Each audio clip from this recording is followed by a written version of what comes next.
When you click on that and you scroll down, here's all of our manuals. And when you scroll down, you'll be able to see training videos and recorded webinars. When you click that down arrow and click the link, it opens up and here's all of our videos. Now, they're not just videos. This is actually a class. With the winter that we had and things of that sort, we thought it would be good if we recorded the class. So if you really needed the information but couldn't make it out to class, you would have your those tabs here so that you could go and watch. There's a newer agent that comes into the office. You have the video that you can refer to them, how to search and create a prospect.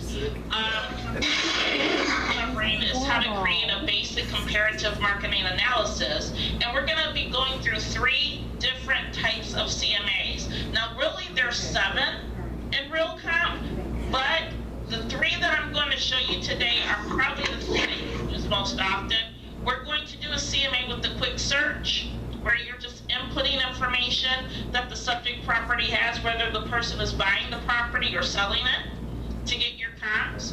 We're going to do the speed bar search, which is a very unconventional search, but I do want to show you that search so that you can use it.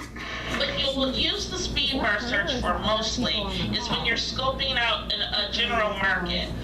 For instance, if you wanted to see in the last 30 days everything that's sold in Northville, you'd be able to see that. So it's a very unconventional type of search, but it's good that you know that it exists in case you need it. And the last search that I'm going to show you how to do with the CMA, 2 different versions of the map search.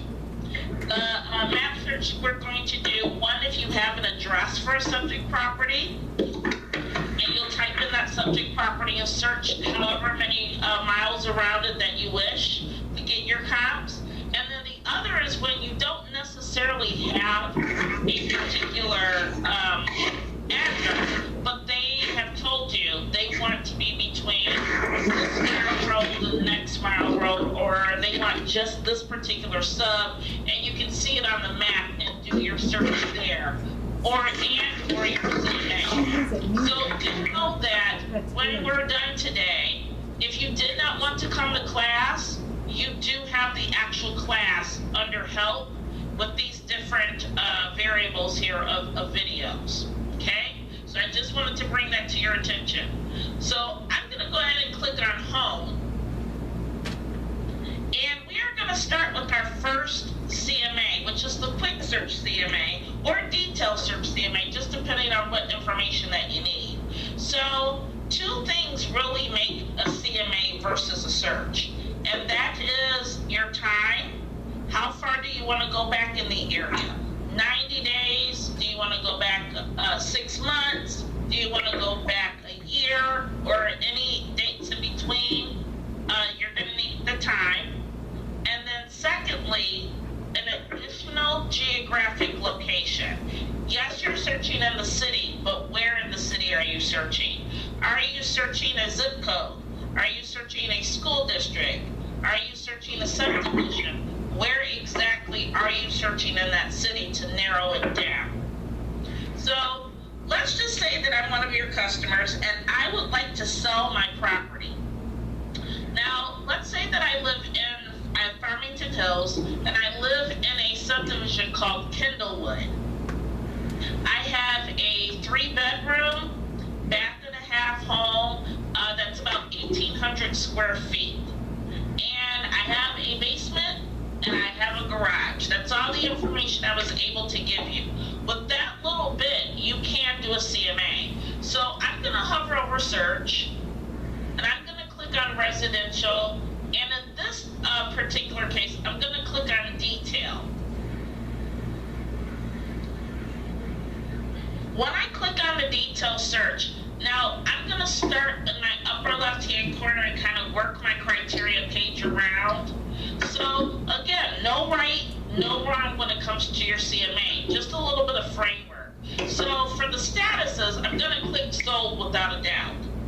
Now, I don't think that I need to go a year back, so I'm going to backspace that 0365 and do 0-180. So I go back 6 months as a starter. I'm also going to get my pendings. Now my pendings are not necessarily going to go in my report for my customer, but I want to see them as the agent. So for my pendings, I'm not going to go a year back either. I'll do about 90 days. And I also want to see what my competition is. I'm going to click on the actives. If it's on the market, I want to be able to see what other people are actually thinking that the home could be worth. So, and it's also my competition. I'd like to see that. Now, I do not do CMAs using the conditional and the unconditional withdrawals. They're off the market. They never sold. They're kind of no good for me at this point.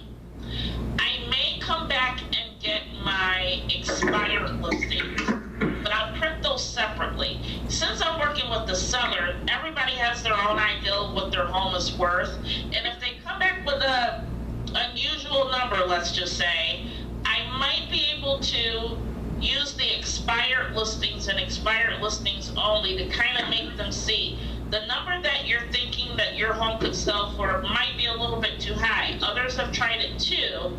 And the number one reason that a listing would expire is that the price is a little too high.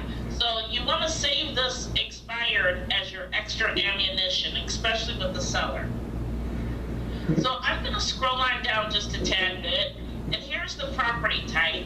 I'm searching for residential, so I'll select that. I'll scroll down a little lower, and I'm searching in Farmington Hills. So I'm going to choose the county of Oakland. And then I'll scroll on down. Now, I can scroll down area, or I can come down to city, either one, and type in Farmington Hills. So whatever your choice is, you don't need them both. Farmington. Oh, where's Farmington Hills? There we go. So I'll select it. And down at the bottom, now the only thing that I filled in so far is active, pendings going back 90 days, solds going back 6 months, residential. I put in my area, and already the system has counted me down to 689 matches. But that's in all of Farmington Hills. So now I need to narrow down where in Farmington Hills I want to be, which I'm going to use the subdivision for this particular search. Now, if I'm going to search the subdivision, I have taught, and I want to pass this on to you too, I have taught myself not to type in where it says subdivision. What I like to do is actually click on this little icon to the right of it, and a list comes up with every single subdivision in the county that I chose first. So when you're searching subdivision, always click your county. You don't have to necessarily click the city, but click the county and then come down to where it says subdivision, and here's your pick list. So you can scroll down and get what it is that you're looking for, or where it says search for, now I can type in the name of the sub, and I'm looking at Kindlewood. So just typing in a few letters, the system will react and pull up everything to you. So now I'm going to highlight by holding my control button down, Kindlewood in all the different phases here. And once they're highlighted, I'll click OK. And they all filter in the box for me. And so now the system is thinking, how many matches do I have? Sometimes when you get that dash or get that question mark, it's trying to find everything for you, so don't think something is weird if that happens. Sometimes even when I get the question mark and I'm done typing in on my criteria, I'll click results anyway, because it's just kind of in the thinking mode. So now I'm done with my area. I'm done with my time and my statuses. So now I'm going to go and fill in the features of the home that I'm looking for. So, or that are just like mine. So I have a 3-bedroom. I have a bath and a half. I have about 1,800 square feet. So I'm going to move over to my third column here. I'm not going to put in a price. I want the system to find the price for me based upon my criteria that I'm typing in. Sometimes if you put in a price, you've just gotten rid of something that you might really need. for your customer to explain.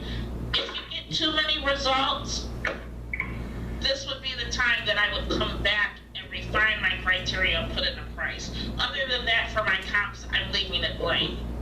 But what I will do is distinguish sales from leases in the area. So I'm going to click on sale and get the bottom dollar sale to the top price sale. And I see that I have 20 matches. So as I continue to scroll down, where it says bedrooms, I'll put my 3+. For my bath.labs, depending on how comfortable you feel, you could do the bath and a half. 1.1+ is how you type it in. Or if you're not sure about that lab, you could do the 1+, because we all know sometimes people say they have a lab and they really don't. They just have a toilet and that's it. So a lab is a half bath. So sometimes, depending on how you feel, you might just want to take it down to the 1 full bathroom and a plus sign so that you get that and everything with it. As I continue to scroll down, I'm going to skip the acreage and year built, year remodeled. I don't have any of that for my particular search, but now I'm going to go ahead and fill in the square footage. So I told you I have 1,800 square feet. Don't believe me. Nobody has 1,800 square feet, but we want to give it a nice range. So of the 1,800 square feet, I'm going to take the 800 and split that in half. So I'll get a little on the lower side, a little on the higher side. So if I've got 1,800, I'm going to put 1,400 dash, and I'm going to take it up to 2,200. So the truth of the matter is in there somewhere. And now I'm down to 14 matches. So now I'm going to scroll down just a little bit lower. Now, 2 things that you need to always fill out. It will help you when you're looking through your results. Does your subject property have a garage? Yes or no? Does it have a basement? Yes or no? Now, all the finishing touches will come later. The simplistic answer is either yes it does or no it doesn't. So I'm going to click yes, I do for the garage because this particular property does, and yes for the basement. And it's thinking again.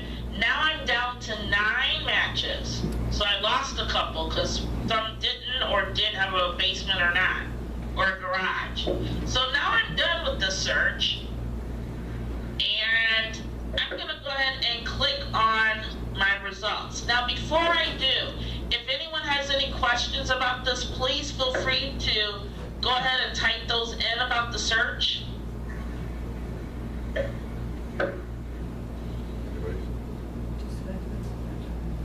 So I'll give it a little second for everyone to, if they have questions about how to type things in, please feel free to do so.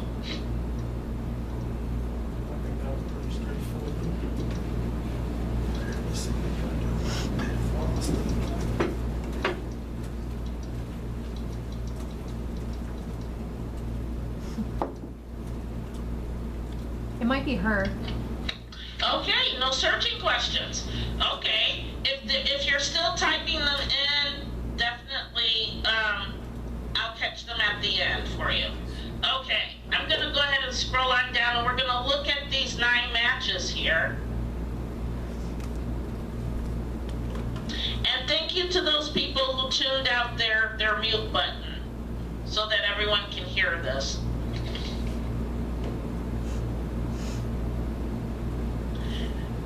When I click on the results, here I am. I've got my 9 oh, this is good. There are 2 actives, 1 pending, and the rest are sold. Not too bad. So one of the things that I like to do first is when I'm picking my results is I look at the grid single line report, because again, it helps me look and see everything that's even out here. I can sort too. Perhaps you might want to sort by price first to put the lowest to the highest. So if I click on the word price, that will put word price, it does it highest to lowest. I'm just double clicking. So it does it highest to lowest at that point. So it's kind of whatever it is that you wanted to search for, you could. Maybe you want to go back to status and look at all the actives, then the pending, then the sold. Or maybe square footage is your thing. You can do that. So know that you can sort by any of these categories simply by clicking on them. So a couple of reports that help besides the grid single line.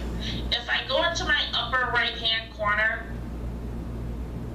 where it says display, I'm going to click that drop down, and I want to show you two different reports that really help. I'm going to come on down to where it says summary, not the client summary. That takes away some information. I want, as the agent, the summary. And when I click on the summary, now at a glance, I can see all of my results. Even the one that has the snow picture. And we don't want that one anymore. But I get to see all of my results here. I also get to see on some of them when the change happened. So for instance, this is a new property. It went in on the 26th, and it's letting me know that it's new and it's in this particular status of active. Or I'll get to know that there's a open house. Or I get to know that on the 25th of March, it went pending. It went from active to pending. You know, so I'll get to see all of those different things, statuses as they actually happen for all of my results. One of the other best things that you get when you are looking at your summary is a quick synopsis of the property. So you get to see everything that's kind of going on here. You get the agent and the office that listed the property or sold it, and you also get to look at all the remarks. So again, the summary is just a quick glance. Now, if I wanted to dig a little deeper, and of course you do when you're doing the comp, you want to look at the results so that you can pick the best ones. Here is probably the best report to look at individual properties. I'm going to scroll up to the top, and I'm going to click the drop down arrow for the display. And probably the best report that we have going for everyone is the full large with map and rollouts. The full large with map and rollouts. When I click on that, it takes me to my results here per property. So I can see the picture, I can see the map. Underneath the photo, I have a couple of icons. One that will help you greatly is the one that has the time clock. Whenever you click on the time clock, it reads back the history. How many times has this property been listed by a Real Comp member since 1995? So we go back 20 years for history for you, just by clicking on that little time clock. And the latest is always at the top, so you can see by the MLS numbers. It's been listed 3 times.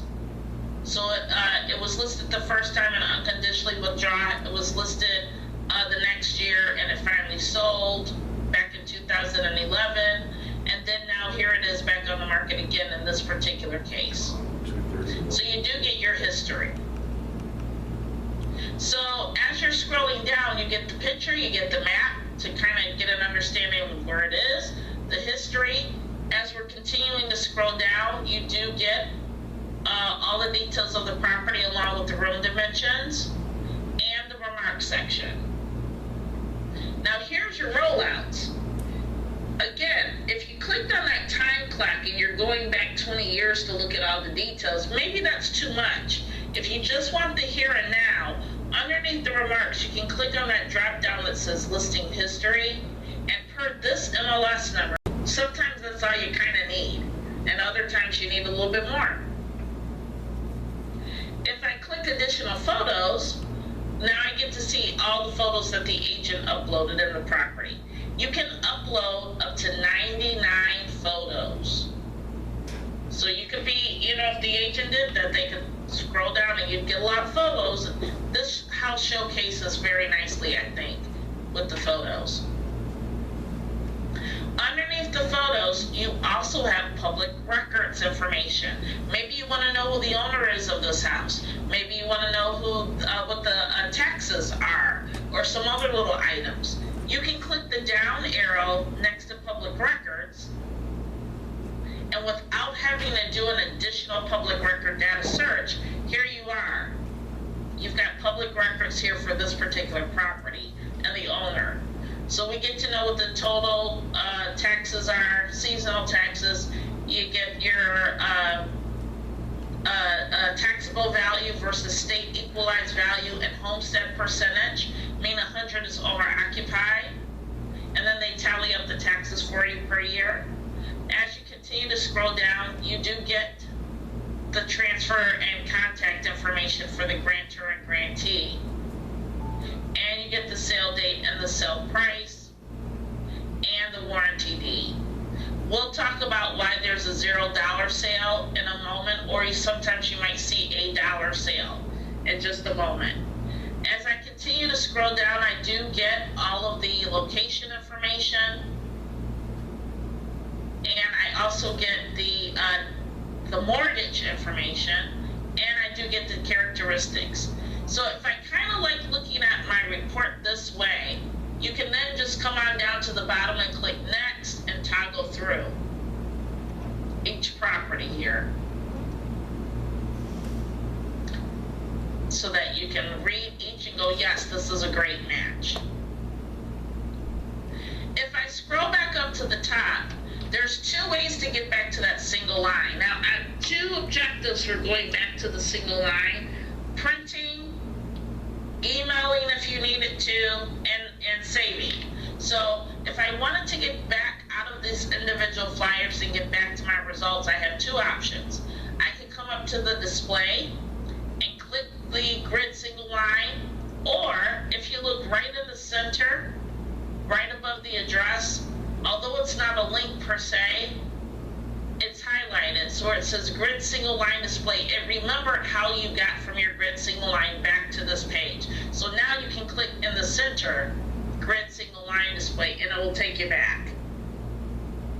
So hopefully that was a big helpful hint for you.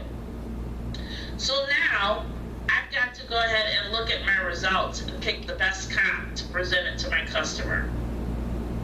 Okay, well, in theory, the actives and the pending a little bit, they're just an opinion. The one thing that truly shows a real value is just the solds. So if I look at this, I'm thinking, wow, I have 3 bedrooms, a bath and a half. I have roughly about 1,800 square feet. I'm looking at my sold, seeing if anything kind of matches up. And not so much. There are some 3 bedrooms, 1 bath and a half, 2 baths and a half, but the square footage is still a little smaller than mine. But because of that, I'm able now to select pretty much all of the sold comps. What I will not get is this 4 bedroom, 2.5 bath. So I'm going to scroll over to the right here, oh, I'm sorry, the left, and I'm going to check that off. And I'm going to come down to refine. When you think of refine, you're thinking, oh boy, I'm going to change my criteria. In this particular case, when you click on refine, either you're going to click what you highlighted, or you're going to click it and then delete it. So I'm going to delete this out of my search by clicking refine and clicking discard. And poof, it goes away. And then I can click back on actions. So within your search criteria and results, if you'd like to remove some things, you would just simply check them off, click on refine, and if you wanted to discard it, you could. If you wanted to narrow it just to focus in on that particular property, you could do that too. So again, another little tidbit of how to kind of get rid of things that are in your way. So I'm going to check off all the solds. When I check off all the solds, because they're fairly close to what I have, the square footage is not there, but they probably don't live in a full 1,800 square foot house either. They just probably think that they do. So this is probably, most of it is pretty much on point. And once I check them off, now I have 2 options. of how to give this to my customer. Number one, I could email it to them and they could look at the flyers and just see that they're sold. Or I can click on print. And when I click on print, if I want my agent header to show, on the window pane on the right, I would make sure that this box is checked. Print agent header and footer on the first page, last page, or every page. So it'll be up to you. Or if you didn't want to print any images, just the data, you can click on ink saver and just print the data. Totally up to you. Now I've got to pick the flyers that I like. So I'm going to click on this down arrow that says more click. And that opens it up so that I can select the different flyers that I choose. So since this is going to a customer, I'm going to work with my client flyers.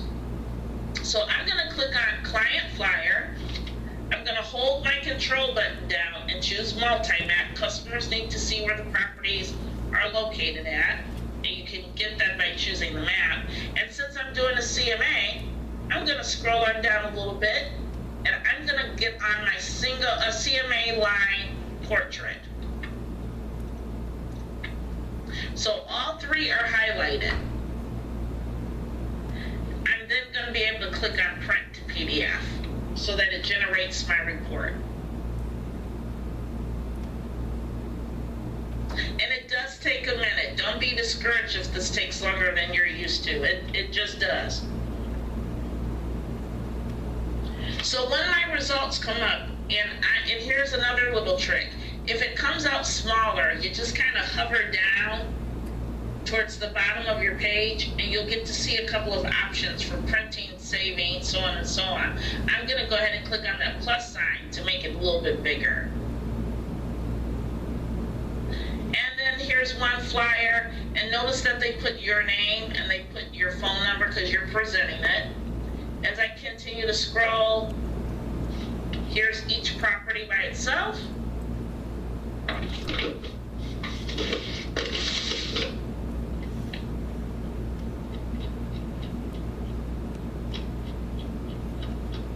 And, oh, one more flyer. And here is the map. So the map shows me where each of the properties are located on the map. And if I scroll down a little further, now it also tells me where those properties are located on the map. So this is pretty powerful. It brings your customer right back into the scope of the CMA that you're showing them. If I scroll down a little longer, or lower, I'm sorry, here is my CMA with the solds that I chose. So it timestamps it, and it gives you the criteria that you use, just in case they ask you, well, how'd you come up with that? You can tell them, here's the criteria I used, and here are your results. So you have the a combination, I guess you can say, of a comparable of the bedrooms, baths, square footage, your built per the assessor, the date that it actually sold, the price per square footage that it sold for, the days on market, and then you have your columns to talk about the pricing. The original versus the list price versus the sold price, and then a really cool option that they added in, the sold price percentage of the original list price. So how close did they get to selling it what they originally listed it for? That's a kind of really cool column. If we scroll down just a little bit lower, you'll have your totals for your averages, for your list and sold price and price per square footage, and age of the home, of course, when it was built. And here's your grand totals. They give you two. They give you a grand total of the average and the median. So in the last, I think I went 6 months back for my solds, I can see that most properties have been listed between 191 and they've been selling at 189. But the median prices are a little bit higher.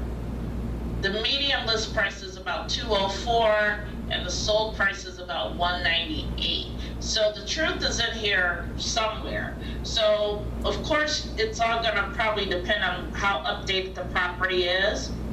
So we know that some homes in this area, it took 35 days to sell it at 214. If the home warrants it, it probably will too. Much like it took 9 days to sell at 204, 12 days to sell at 2045, so on and on. So we know that we could list a little higher if the home warrants it. And that is, my friends, your first CMA. So let me go through those steps really quickly, just one more time for you. I'm going to close this out here.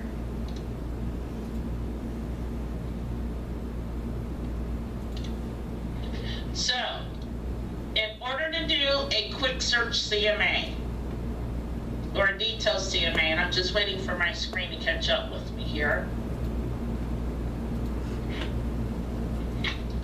The steps were to go to search, and in this case I chose residential, and I went to my detail search. Okay, bear with this, it's a little slow. And I filled in my criteria. So I put in my statuses that I was looking for, the property type.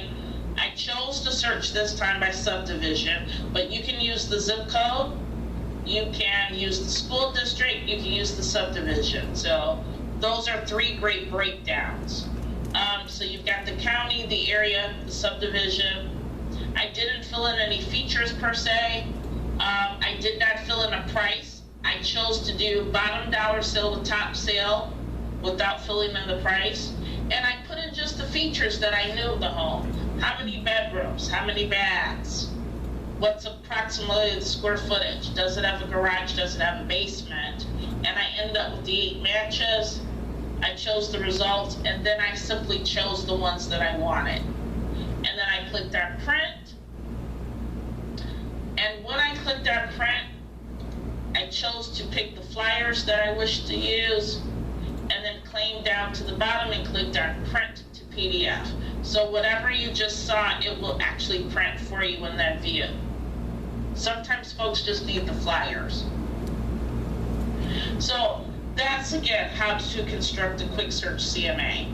I'm going to go ahead and click on the home page. Now, the next type of CMA that I'm going to do is with the speed bar CMA. Before I move on to the speed bar CMA, are there any questions about that quick search CMA? If so, go ahead and type in the questions box, and I'll be glad to answer that before we move forward. Anybody have any questions?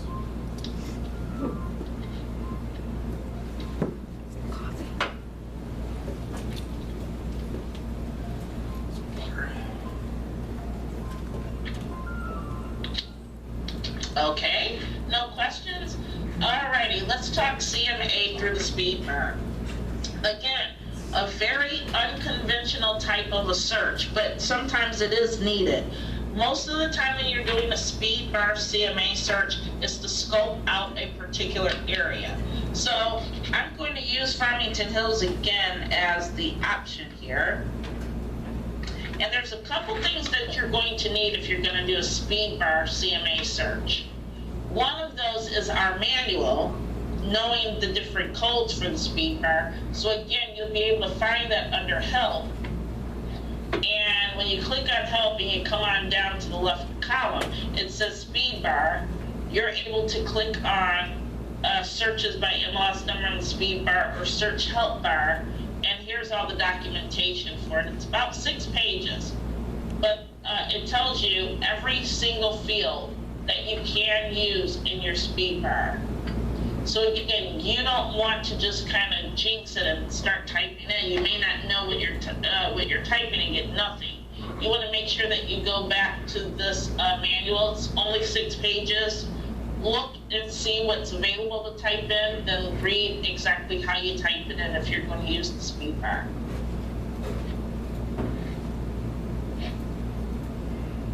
And again, you find it under the help, speed bar and speed bar help. So once I know my codes, life is easy. So, also when you're searching the speed bar, it's important that you have the 5 area digit number to your particular area. So I'm going to hover over search, choose residential and quick search, and since I'm going to do Farmington Hills, I can scroll down. Well, I can choose Oakland, and that will bring it to the forefront. Then I can scroll down and get the 5 area digit number to Farmington Hills. If you're searching more than one area, you want to use the area numbers too and separate them by a space. So when I find out, so it's 02231, I then go back up to the top and click on home, and I'm ready to start again. So again, for the speed bar search, you are going to need to get that manual so you know how to follow it. But it moves quite quickly. So now when I click on the home and I'm ready to start my speed bar search, I'm going to look up the last 30 days, everything that's sold in Farmington Hills for my CMA. So here's how I type in the information, and it must be typed in this way. Generally with the speed bar, you can put in information any different kind of way that you like, but when it comes to searching for solds, you have to type it in a precise way. So here we go. If I'm looking for sold properties in Farmington Hills, I'm going to go up to the speed bar, and I'm going to, and it doesn't have to be in alphabetical, in a uppercase. I'm just typing it so everyone can see. SOLD, space, everything is separated with a space. I've got to put in that I'm looking for a status date or a sold date, so I'll put S like in Sam, D as in David. And then I'll preference this with how far back I'm going. So I'll put another space and put 0, representing today, going back a number of days. 0-30. So you must put in your criteria this way. Sold, space, status date, space, 0 dash, however many numbers you want to go back. If you wanted to go back 90 days, great. If you wanted to go back 6 months, 180, a year, 365. So you get to control this. And then I put a space after the time frame, and I'm going to tell the system where I'm going to search, which happens to be Farmington Hills. So I'll put in my 02231. That's just for starters. When I hit enter, there have been 96 properties that have sold in the last 30 days in Farmington Hills. Just so that you know that. Now I'm going to do a little bit of sorting because all of these aren't going to help me with my comp. So I'm going to come up to the system page where it says price, so I can sort first. And I'll give that a click. Quite a few leases. So I'm going to go up to the top where it says grid signal line at 25. I'm going to click that down arrow, and I'm going to make it $250 per page, so I get everything on the page. Oh, and there's quite a few leases here. Now I want to get rid of those leases because I want the top sale to the bottom dollar sale, especially if I'm doing just a brush over CMA for Farmington. So I'll start selecting the boxes.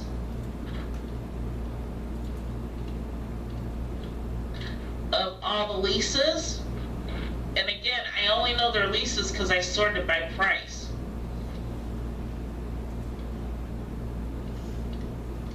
So you can use this trick for anything that you'd like to focus in on and get rid of everything else, or select it and get rid of that, which is what I'm going to do.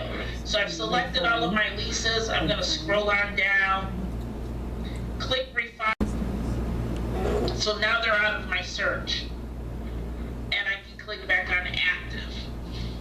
So now I see that prices range anywhere from $34.5 down to $6.35. But I'm not done. I like averages. So I'm going to scroll on down to the, I'm going to select all of my results, scroll down to the bottom, and click on print. So remember, this is a very unconventional type of a search. You're just kind of scoping out everything that happened in that area in the last couple of days. And it brings me again back to my favorite reports. So I'm going to click on the CMA 1 line. And when I select the CMA 1 line, I'm going to click on print to PDF. And it's going to generate that CMA report with my averages and criteria that I used. So again, it timestamps it. It gives me back my criteria. It reads the criteria that I have. And again, don't forget that you have that wonderful new column in the CMA called sold price percentage of the original list price. So you can see how close they came to selling it for what they originally listed it for. So it reads back all my criteria. And at the bottom, I've got 54 listings. I did have 96 before I cleared some out. But I've got 54. And it's telling me all my highs, lows, and medians. And as I continue to scroll down, now it's giving me my total sales for my averages. So originally, most things sell in about 93 days on average, or medium 67. Square footage is roughly close to the same, 103, 104. And then you have the original, the list, and the sold price. So the truth lies in here somewhere. So we can see that in the last 30 days, most properties were listed about 225.6, but most of them sold about 212.7. And that is how you do a blanket CMA using your speed bar. So I'm going to close that window up again. And I'm going to go back to results. So again, just very quickly, and you might want to take a few things out with this as well. I was just glossing the city. You could do sold, Sam, David, or status state, if you will, 0 dash the number of days back and the area that you're in. And that will produce a CMA for you.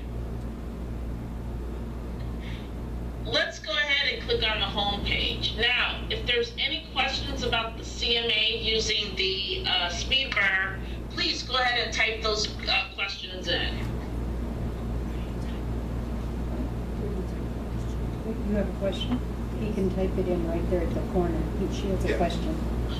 Okay, nobody has any questions? Okay, don't forget to go to the help button and get your speed bar manual so that you're comfortable using the codes that you need for searching. A property that you want to find out what last sold with that one property as opposed to a bunch of properties. I think I have a question. What if you have a property that you want to find out sold price? Okay, Dave, you have a question? For just one Go property. ahead and simply type it on in, and we can finish up with the speed bar and move on to the two map search CMAs. Okay, Dave has a question. His question is, what if you have a property that you want to find out the sold price for, just one property? Very easy. You may have to look in two different places. So let's say that the property was actually listed before. It may or may not have sold, but you can use your speed bar and you can actually type in the address, or if you know the MLS number, you can type in that MLS number in the speed bar as you see I'm doing now, and hit enter. And it will give you the information. And then if you want to dig deeper, you can actually click the down arrow and change it to whatever report you want. For instance, the summary is great. So you get a nice summary about the property. You also can click the down arrow if you wanted to dig deeper individually. My suggestion is the full large with map and rollouts because it has everything that you need. The picture, the map, again, history by clicking on the little time clock, all the details of the property, and you get your property history, you get your scheduled open houses if there's any, your additional photos for the property, and you get the public records as well, so you know who the owner is. Now, if that property has not been listed, you've come here and you to your speed bar, you've typed it in, looking for information, and you just can't seem to find it. Your next step to see if the property has ever been sold or not, because a real account member may have not sold that property, is to actually go into public records and go into PRD and PRD county search. You pick your county first, and then you'd scroll on down for the one particular address and simply type it in. And this can become twofold for you.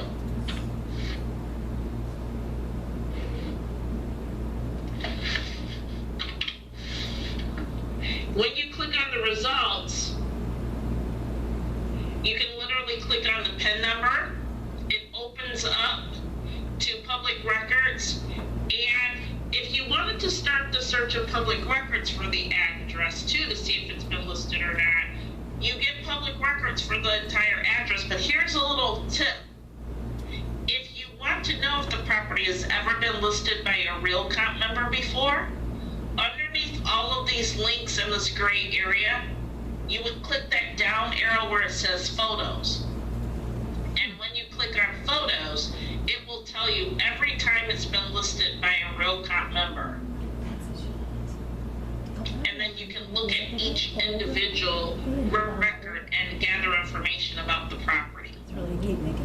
So those would be the two different ways to see, gather some information and sold price for a particular property. Public records, type in the address, click that down arrow where it says photos to see if the listing has had it.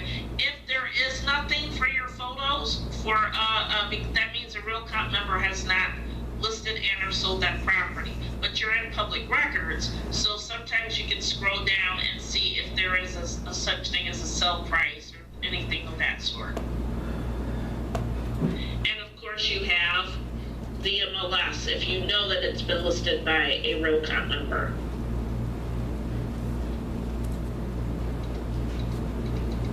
Okay, so I'm going to go back home. Now, two different ways to do the CMA. I have to be honest with you and tell you that if I could only teach you one way how to do a CMA, it would be with the map searches. It just works like a charm. I'm going to show you two different versions of how to do it. And it's not just necessarily for a CMA. I use this map search both ways, probably, to be honest with you, about 95% of the time when I'm searching, because it just works so great.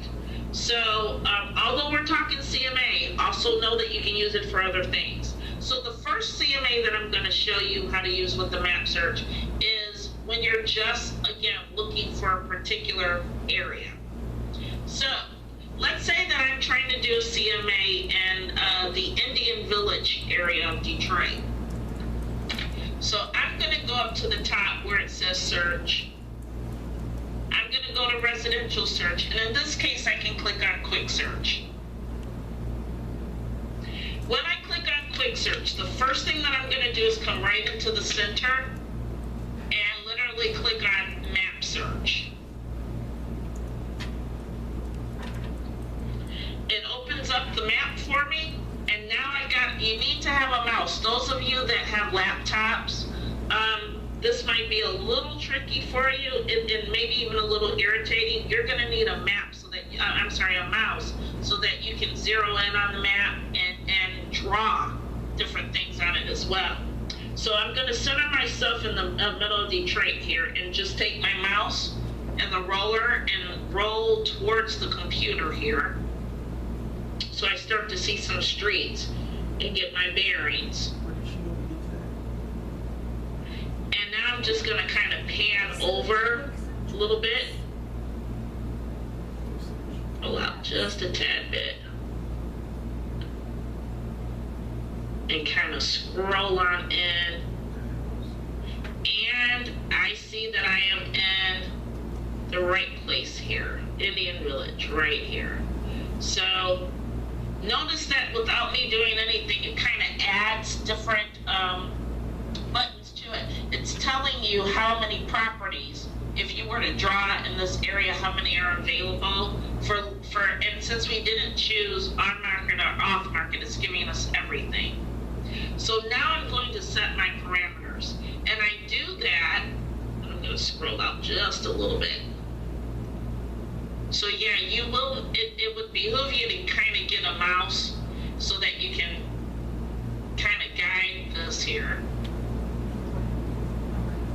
So now I'm going to go up to the top, and I am going to choose the shape that I'm looking for. I'm going to either choose a radius so I can stretch it out, or I'm going to choose the rectangle and draw with that, or I am going to get my ever popular polygon. The polygon will remind you of working like an Etch-a-Sketch, but it's useful when you're trying to just search particular areas. So I'm going to click on the polygon so that it's highlighted, and I'm going to come on down and get the area that I'm looking for. So when I scroll in a little bit, Indian Village is only 5 blocks long, so I'm going to come to the end here for Seminole and give it a click, draw down just a little bit. Again, be patient because the map has a mind of its own. And I'm gonna drop up just a bit.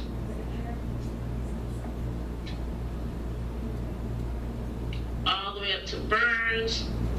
I'll click there. So every time you're using your polygon, you click and you draw. There. And I'm going to draw up. Come on. So see, even with the mouse, sometimes you just have to have some patience with it, because again, the map does what it wants to do sometimes. So let's see here.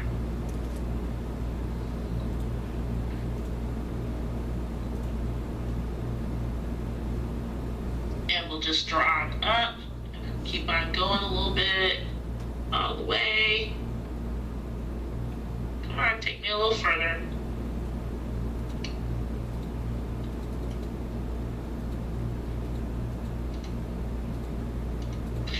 Let's try this again. That's why I say you have to use your patience a little bit. So I am going to click on my bullseye here so that I get centered again, because the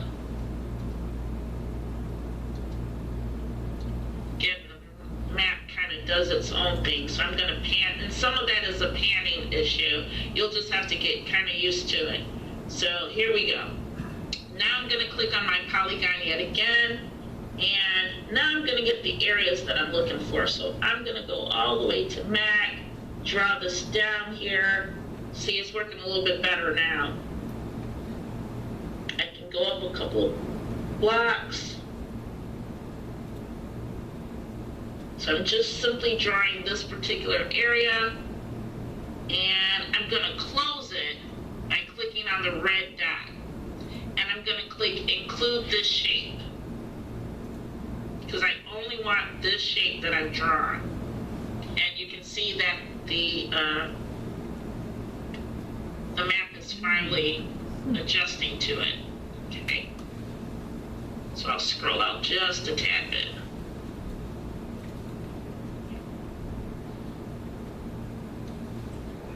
So now that I have all of my properties here, and now I can scroll back in once I have that, you can kind of see where all the properties are located. Now, of course, they all have different color codes, so you can actually click on one of them, and it will give you a little summary about each property when it's kind of done doing its thing here. So again, patience is the key, everybody.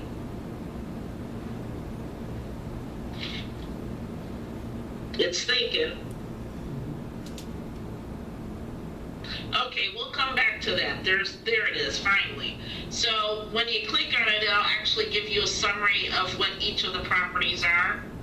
And now that I have my area, and we clearly see that I'm only searching in a certain area here, I can then go back up to criteria and put in exactly everything that I'm looking for. So the patience is drawing your map, getting that particular area, and then clicking on criteria and coming back and filling in what you want in the area. So I'm going to choose sold, of course, and I want to go back, let's say about 180 days. I'm going to grab some pendings for myself. I may not put these in the report, but I want to see it. And I'm going to choose active because I want to see everything that's on the market. Now, because I chose the map, look how many results I have just by filling in the status. I'm down to 16 matches. That fast. In that particular area. I'm going to choose residential just in case there were condos there. Generally not, but you never know. And I don't have to come back and fill in the county, the area, the city, or the school district. I could focus on, if I choose to, architectural level, style. Those things are up to you, how you would like to search and actually get your criteria down. I'm going to scroll back up to the top, and I don't fill in my price, but I am going to check off sales so I can get the bottom dollar sale to the top dollar sale and alleviate any leases. So there are no leases, it still stays 16. And now I can fill out the details of my subject property. My subject property happens to have 6 bedrooms and 4.5 baths and lavs. However, I don't want to do apples to apples yet. With 16 matches, I kind of don't have to. So I'm actually going to take it down a little bit. If I have 6, which is kind of rare, most people do have 4, I'm going to do 4 plus for the bedrooms. And if I have 4 or more lavs, I think I'm going to take it down to about 3. 3 plus. So now I went from 16 to 12 matches. And I'm still getting what my subject property has, but I thought it'd be easier if I just take it down just a little bit. If I scroll down just a tad bit, the square footage of my subject property is about 4,500. So I'm going to come down and put about 4,000 square foot, and maybe I'll top that off about 6. And now I have 5 matches. So I could look at those 5 matches if I want to go, nah. So, or with the few 12 that I have, why not get rid of the square footage altogether and just look at the 12? And then you can pick from there. So it really depends on how many matches that you have, that you can come back and start narrowing things down. With 12 matches, we can look at those. But I do need to, again, say yes or no. I have a garage. My subject property does have a garage. And say yes or no, my subject property does or does not have a basement. Those 2 are must-haves. And then when I'm done, I simply click on the results.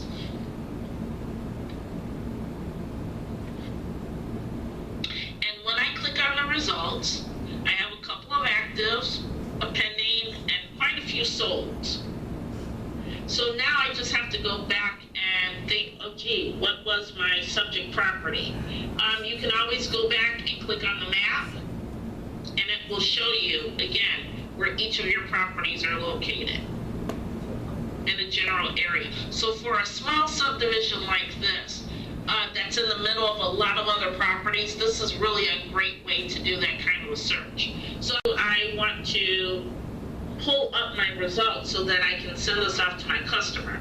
Again, you can click the display and go back to your summary so that you can scroll down and kind of see what the properties look like, read about them, different things of that sort.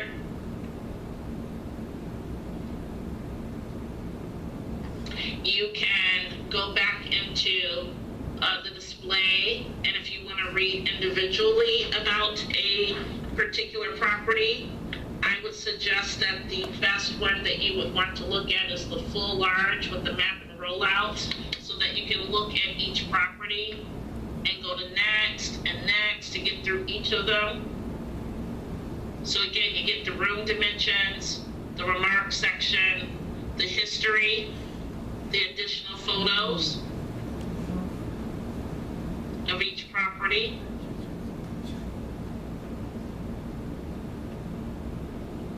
Oh, this one, a lot of pictures. And then you also have public records that you can click on public records and see who owns the property, see what the taxes are, any other information that they might share.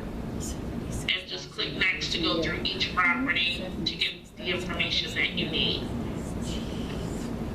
So I'm going to go back and click on my grid single line. And I've done my due diligence. I've looked through each of them, and now I'm going to pick out the best properties. So I have 6 bedrooms, 4.5 bath and labs, and there's a few that fit. So I can simply check those off.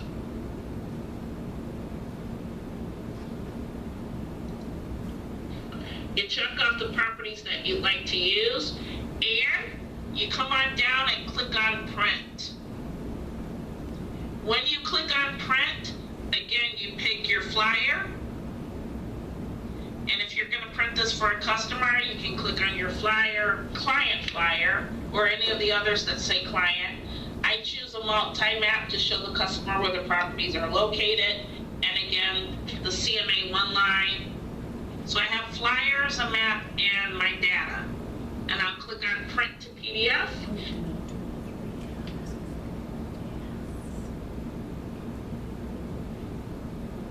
And we're trying to wait while it generates a little bit for us here. And again, here are my flyers. They're all going to print on letter size paper.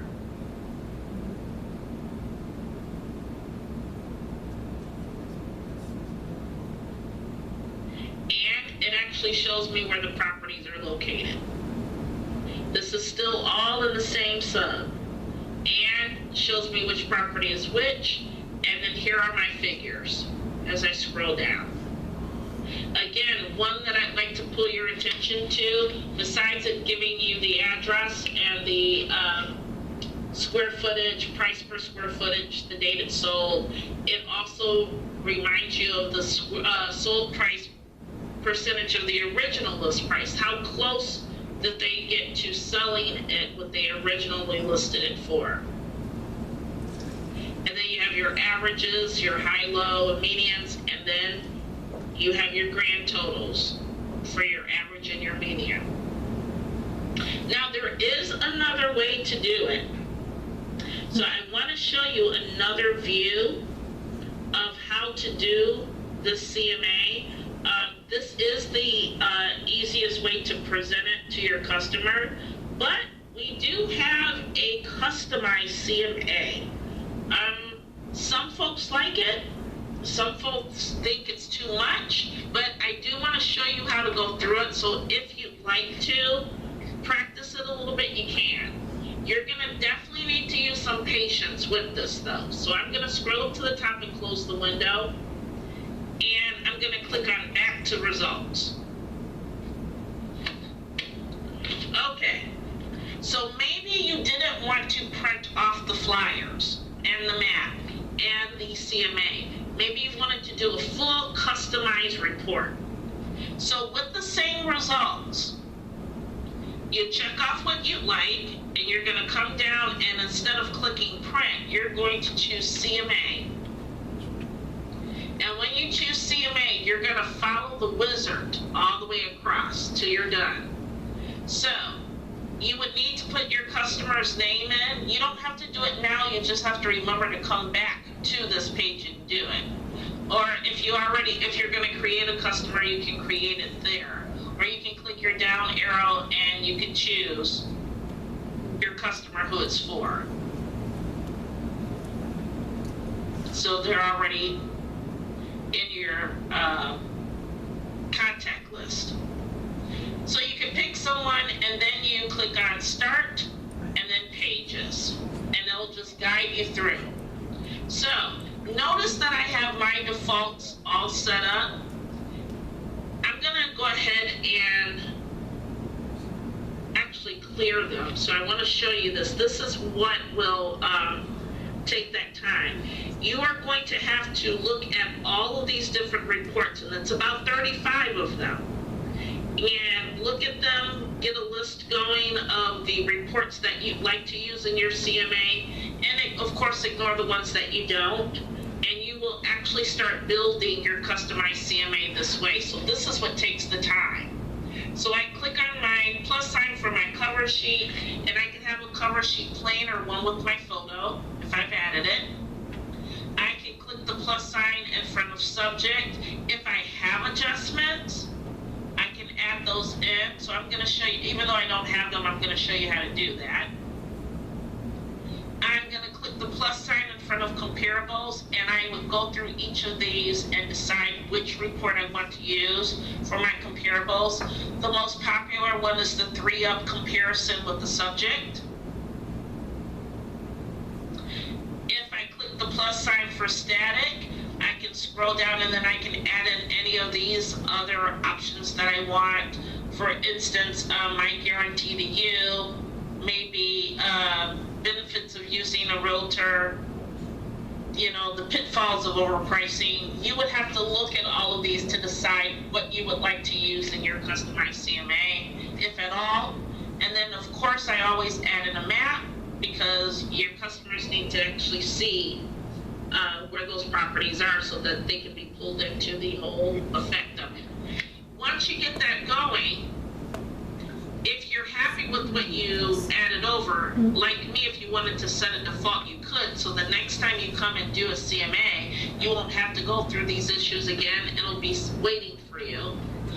You also have the option to upload any custom pages as well, maybe your bio or something of that sort that you'd like to add in, floor plans, anything that you wish to. You can upload it from your hard drive and add it to your CMA. So once you get your pages going, you'll scroll up to the top and you'll follow this wizard all the way across. So we're on the second option for pages. We're going to click the plus sign for subject. You will need a subject property if you're going to do this type of CMA. Now, my suggestion is before you do the CMA, you go into public records and you type in the address. When you type in the address and you click that down arrow and see if there's photos, if this property has ever been listed before, please make sure you jot down that MLS number so that it has a reference that you can use. If you go to public records and the property has never been listed by a RealComp member before, you're going to have to work a little harder. You're going to have to maybe perhaps take a picture of that subject property, get as many details as you can because you're going to have to fill in all the work for the subject property. So if you have an MLS number, here's how it works. I come right in the center where it says enter a residential MLS number for my subject property, and I start typing it in, and I click on fill. If not, I have to go and click on type in the subject property fields manually and then add my photo. So I'm going to go ahead and click on fill, and it pulls the information in for me.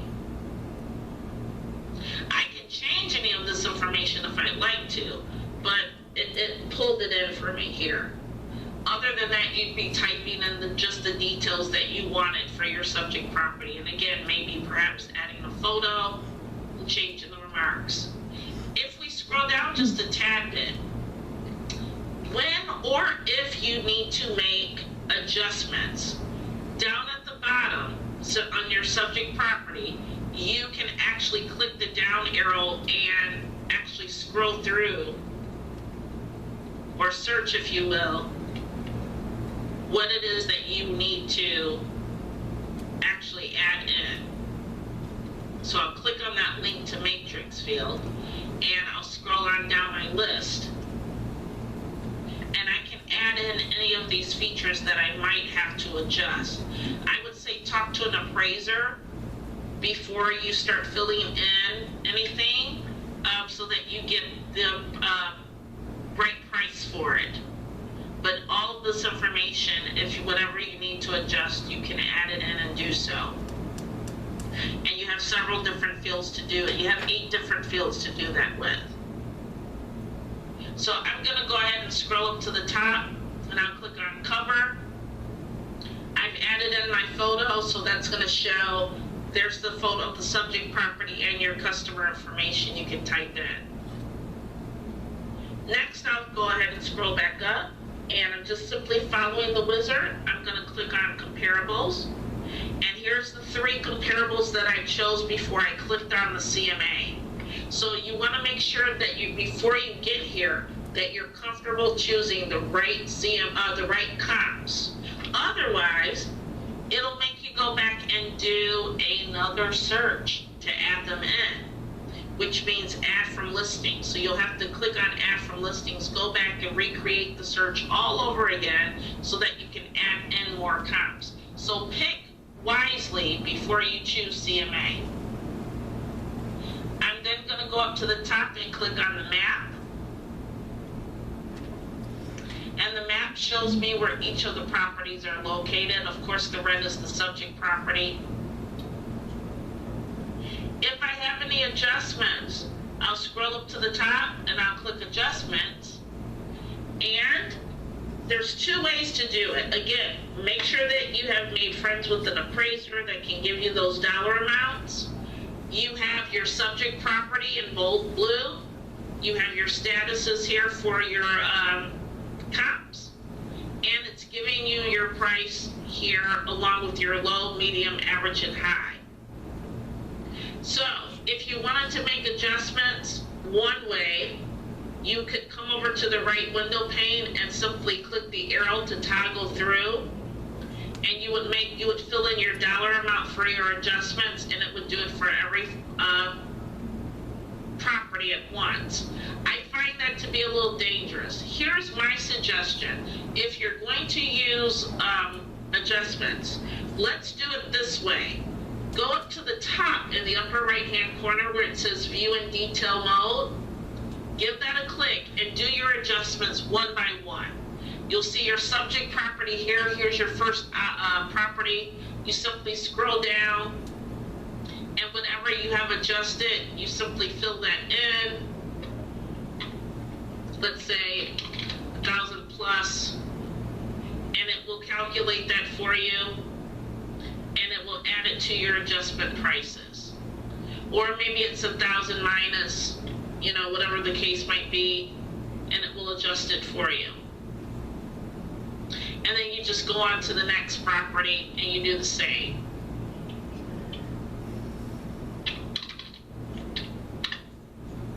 So if you have to do those adjustments, that's how I would suggest that you do it.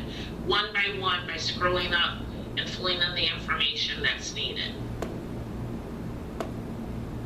If I scroll back up, I am actually done now. So I'm going to click on finished.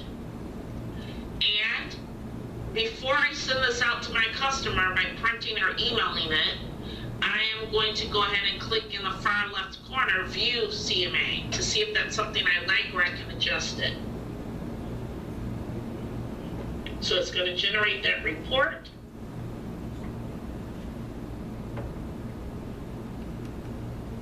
And here is my customized CMA. Here's my cover letter.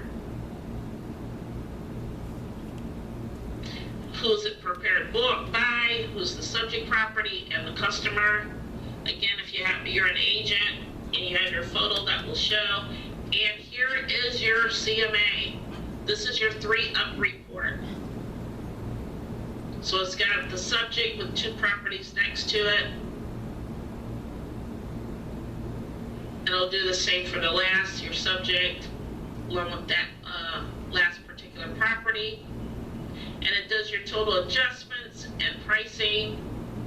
And then it does a summary of comparable. These are all the reports that you chose. So again, it gives you the one-liner of the price, the beds and baths, sold date, price per square footage, your averages, and then it does a comparable an adjusted comparable price for the low, median, average, and high. And then again, it gives you on average the sold status, comparable listings sold in a certain amount of days at a certain price. And then we move on to the next one. Here's your summary of comparable listings yet again.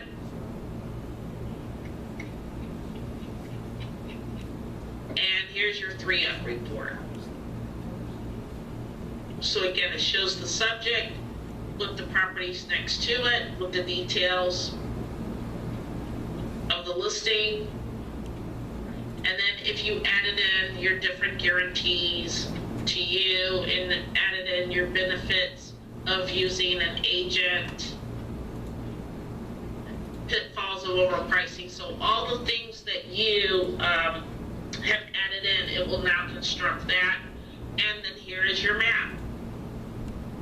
So get to know those different reports if you plan on utilizing this, and it can boost your presentation for your CMAs. But I will say what we have heard in class, I'll say probably about 95% of agents feel this is too much information. Most people tend to do this, and I'm going to close this window here. When you're done constructing your CMA, if you want out, it saves it automatically for you. You'll notice that it says auto saved for me. You'll find it under my RCO and my CMAs. But if you don't want to keep it, you simply click on this red X to close out, and it says, are you sure you want to delete it? You click OK, and it's deleted from both places now. So your CMAs automatically save themselves. Most people tend to do this. If they don't click on the CMA, they will go right back to clicking on print, choosing their flyer, they'll choose their map, and they'll choose their CMA, and they'll either email it or print this for their customer, and it will look just like this. It's basically the bottom line after it decides to generate. So your flyers, again your map, and then your data. And most people tend to like that. But it depends on your customer. Know that you have those two options. Before we move forward to the last CMA, with using the map search, are there any questions about, again, doing your customized CMA, picking your comps, doing anything of the sort? Go ahead and please type those in if you have them. Can you narrow down the customized CMAs per subdivision?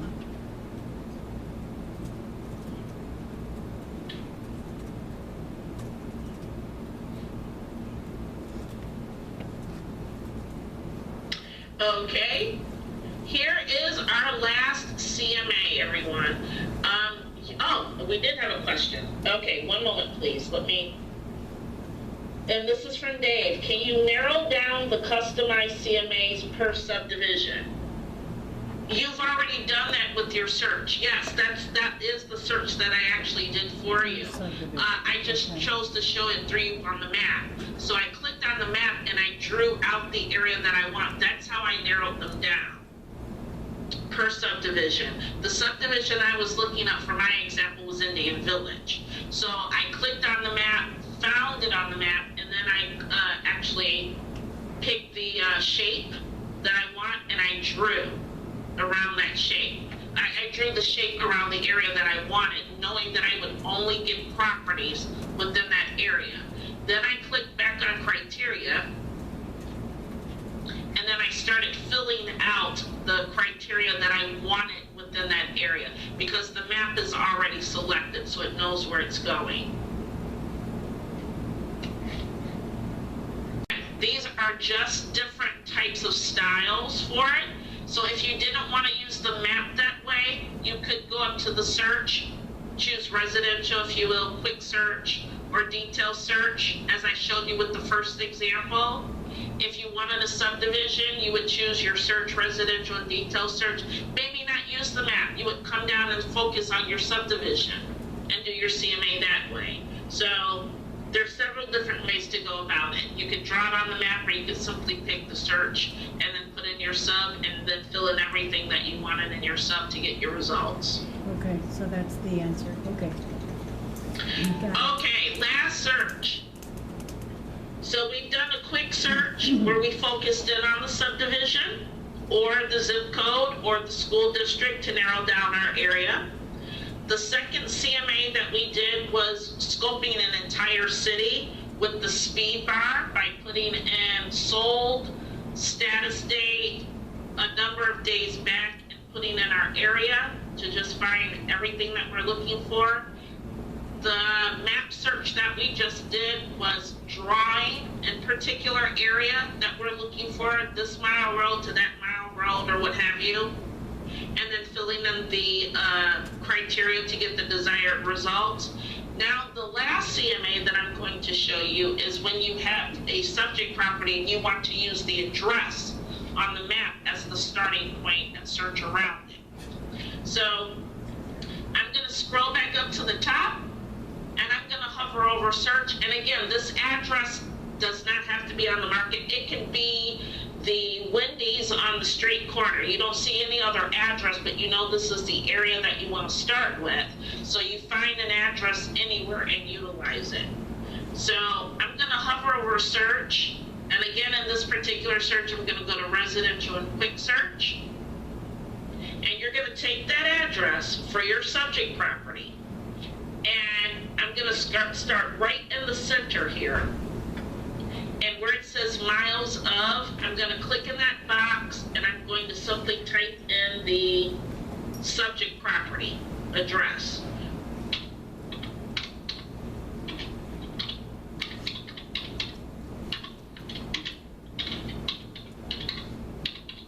So you need three things.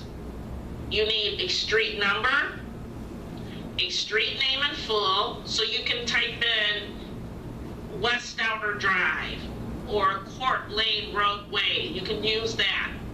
And then you need either the city or the zip code.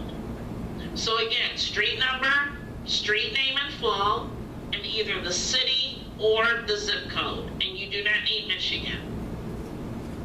If you have an MLS number for your subject property, you can actually skip typing in the address and put in the MLS number. So either or will do. So now that I've got my address here, I'm going to move over to the left where it says within, and it always starts at 1/4 of a mile. I can click that down arrow, and then I can choose how far around this subject property I'd like to search. You know that you did it correct because it says map area selected in red.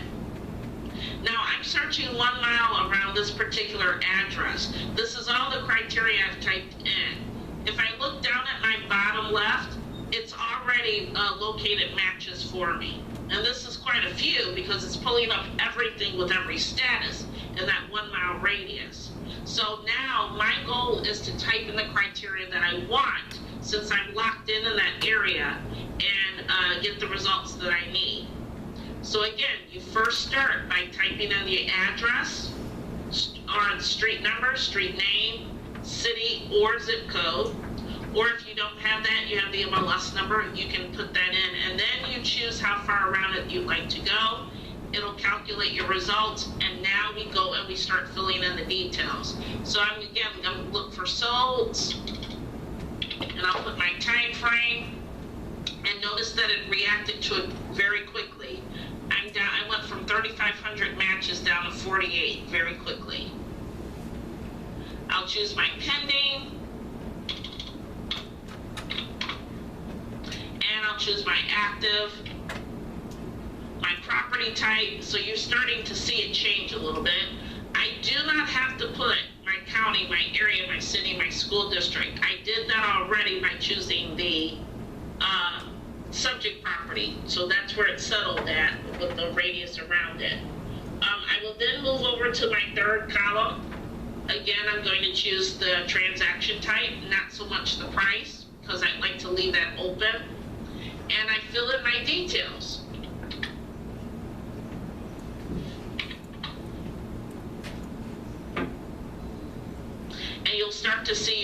results change quickly. So you're just filling in your details, and when you're happy, you're simply going to click on the results button. And when you click on the results, up comes all of your criteria, and I usually click on the map right away because I want to see exactly where I'm searching. And it pulls in my radius. My subject property, as I scroll in, my subject property, of course, is the red dot. So it knows exactly where I'm searching. That's my subject. I'm going to click back on results, and I just go about the business of picking the proper comps. Again, I can click the down arrow and choose to look at my results in any format that I wish. I can also click the down arrow at the top where it says summary and go and look at each individual property with the full large map and rollouts. And you can click next and previous to get to each property that you are researching. Very easily, just a quick scroll. Again, it gives you the picture, the map. Again, history by clicking, oh, this is a lot of history. History by clicking on your time clock. Every time it's been listed in the last 20 years by a row count number. All the details of the property and room dimensions and sizes. And again, you get the listing history if you don't want the entire history. You get your additional photos.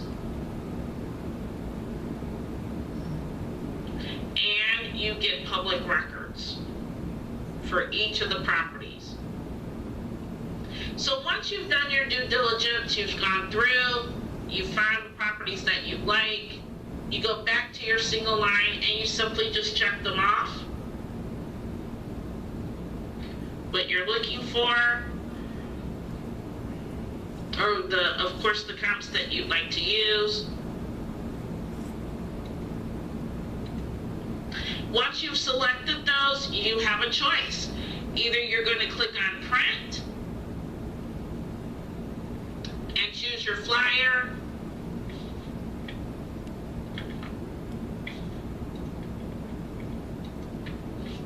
and either print or email that. So as it's generating, you have that choice. And it takes, again, patience. I've learned to have patience with the system. And here are your flyers. This is just another version of a flyer that I chose. But it has your header, the picture of the map with it, some other details. So get to know all of these different flyers so that you can send it out to your customer however you choose. Again, the map showing you where they're located, and again, your data as far as the averages and medians of what the area is selling for, listing and selling for. Or again, if you choose not to use this option, you can close that window and click back to results. You can then click on the CMA if you choose to, create your customer,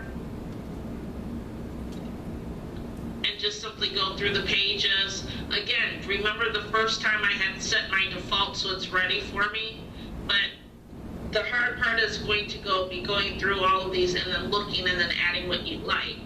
Then you have your subject property. You can simply type that in. So in order to do this particular customized CMA, again, you're either going to have to create it by taking a picture and filling it all in, or find an MLS number for it to fill in. And you simply just go through your motions of filling in all your details. And then you just take a look at it, and you can decide what you would like to do with your CMA. And how you'd like to present it to a customer.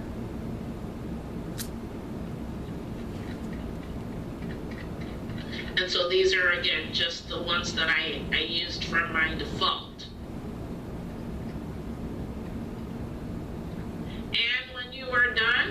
simply close the window. Oops, sorry. Oh, it was kicking me out. No wonder. Hold on 1 second. We're almost done. So I waited to the end to kind of kick me out here.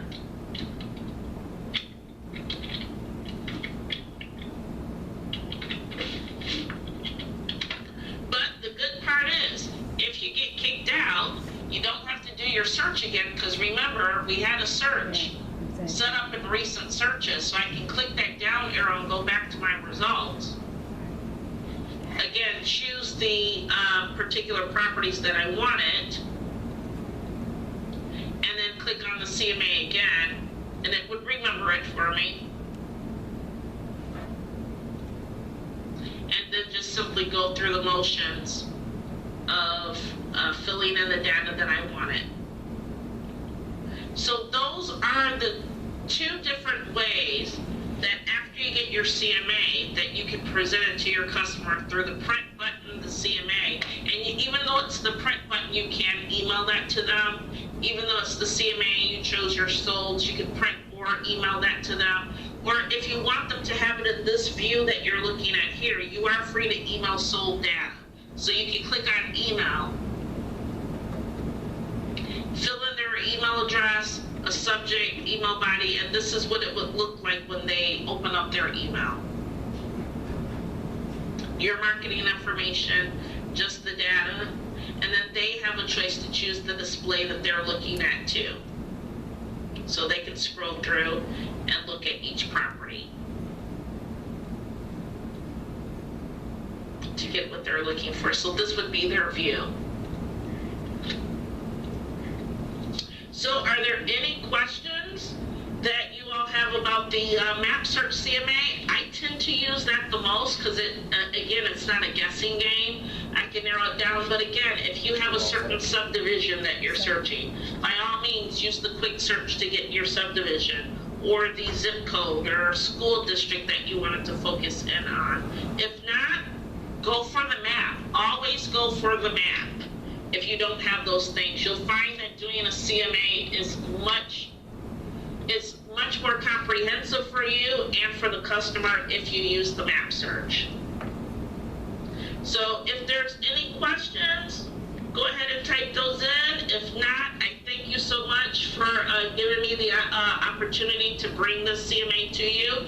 Don't forget, if you need additional help or if you want to go through this again, maybe even as an office, you can actually scroll to the top and click on help. Click on training videos and recorded webinars, and you have everything that I've discussed. You have it right here. How to create a basic comparable marketing analysis using 3 different search options: the quick search, map search, and the speed bar. If you wanted to add public records to that, we have searching PRD, real listing, creating mailing labels. Okay, and then there's the speed bar search as well. So thank you again for having me, and I hope to see you in classes for something, maybe a class, now that you guys know how to comp, maybe a class that you might be interested in coming to is the online forms class, so we can show you how to use Transaction Desk and do your comps, do your transactions online, or maybe marketing, if you wanted to focus in on that with spring coming, you know, so that you can pep up your marketing for the spring, summer, get some more listings or buyers. So thank you very much, and hope to see you soon. Bye-bye. Awesome.